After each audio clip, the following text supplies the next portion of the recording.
ಸಾರ್ವಜನಿಕರ ಕುಂದುಕೊರತೆಗಳನ್ನು ಅತ್ಯಂತ ವೇಗವಾಗಿ ಆಲಿಸಿ ಸ್ಥಳದಲ್ಲೇ ಪರಿಹಾರ ಒದಗಿಸುವ ನಿಟ್ಟಿನಲ್ಲಿ ರಾಜ್ಯ ಸರ್ಕಾರವು ಐತಿಹಾಸಿಕ ನಿರ್ಧಾರವೊಂದನ್ನು ಕೈಗೊಂಡಿದೆ.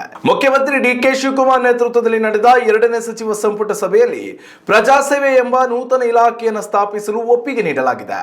ಇಂತಹ ಪ್ರತ್ಯೇಕ ಸಚಿವಾಲಯವನ್ನು ಹೊಂದುತ್ತಿರುವ ದೇಶದ ಮೊದಲ ರಾಜ್ಯ ಎಂಬ ಹೆಗ್ಗಳಿಕೆಗೆ ಕರ್ನಾಟಕ ಪಾತ್ರವಾಗಲಿದೆ. ನೂತನ ಇಲಾಖೆಯ ಅಡಿಯಲ್ಲಿ ಸಾರ್ವಜನಿಕರ ಅಹವಾಲುಗಳನ್ನು ಆಲಿಸಲೆಂದೇ ಪ್ರತಿಯೊಬ್ಬ ಸಚಿವರಿಗೂ ಪ್ರತ್ಯೇಕ ಜವಾಬ್ದಾರಿಯನ್ನು ಹಂಚಿಕೆ ಮಾಡಲಾಗುವುದು.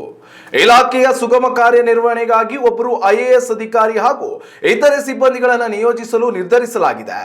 ಸಾರ್ವಜನಿಕರು, ಶಾಸಕರು ಅಥವಾ ಜನಪ್ರತಿನಿಧಿಗಳಿಂದ ಬರುವ ದೂರುಗಳಿಗೆ ಇಲ್ಲಿ ಆದ್ಯತೆಯ ಮೇರೆಗೆ ಪರಿಹಾರ ಕಂಡುಕೊಳ್ಳಲಾಗುವುದು. ಜಿಲ್ಲಾ ಉಸ್ತುವಾರಿ ಸಚಿವರು ಸೇರಿದಂತೆ ಎಲ್ಲಾ ಸಚಿವರು ವಾರಕ್ಕೊಮ್ಮೆ ಆದರೂ ತಮಗೆ ನಿಯೋಜಿಸಲಾದ ವಿಧಾನಸಭಾ ಕ್ಷೇತ್ರಗಳಿಗೆ ಕಡ್ಡಾಯವಾಗಿ ಭೇಟಿ ನೀಡಬೇಕು ಮತ್ತು ಸ್ಥಳೀಯ ಸಮಸ್ಯೆಗಳನ್ನು ಪರಿಹರಿಸಬೇಕು ಎಂಬ ಕಟ್ಟುನಿಟ್ಟಿನ ನಿಯಮವನ್ನು ಜಾರಿಗೆ ತರಲಾಗಿದೆ.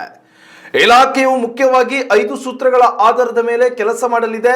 ಸಚಿವರು ಕ್ಷೇತ್ರ ಭೇಟಿ ಮಾಡುವುದು, ಸಾರ್ವಜನಿಕರ ಅಹವಾಲುಗಳನ್ನು ದಾಖಲಿಸುವುದು, ಆ ದೂರುಗಳನ್ನು ಮುಖ್ಯಮಂತ್ರಿಗೆ ತಲುಪಿಸುವುದು, ತುರ್ತು ಸಮಸ್ಯೆಗಳ ಬಗ್ಗೆ ಅಧಿಕಾರಿಗಳೊಂದಿಗೆ ಚರ್ಚಿಸಿ ತಕ್ಷಣದ ಪರಿಹಾರ ಒದಗಿಸುವುದು ಮತ್ತು ಮಾಧ್ಯಮಗಳಲ್ಲಿ ವರದಿಯಾಗುವ ಸಾರ್ವಜನಿಕರ ಸಮಸ್ಯೆಗಳನ್ನು ಸ್ವಯಂ ಪ್ರೇರಿತವಾಗಿ ಗಮನಿಸಿ ಸ್ಪಂದಿಸುವುದು ಈ ಇಲಾಖೆಯ ಪ್ರಮುಖ ಕಾರ್ಯವೈಖರಿಯಾಗಿದೆ.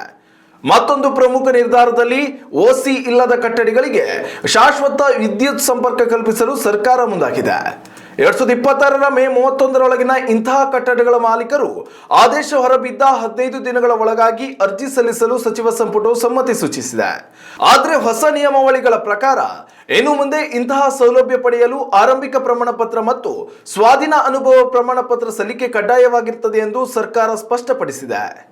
ಉತ್ತಮ ಸಂಸ್ಕಾರಯುತ ಶಿಕ್ಷಣದೊಂದಿಗೆ VSS English medium CBSE school Udupi Muddur.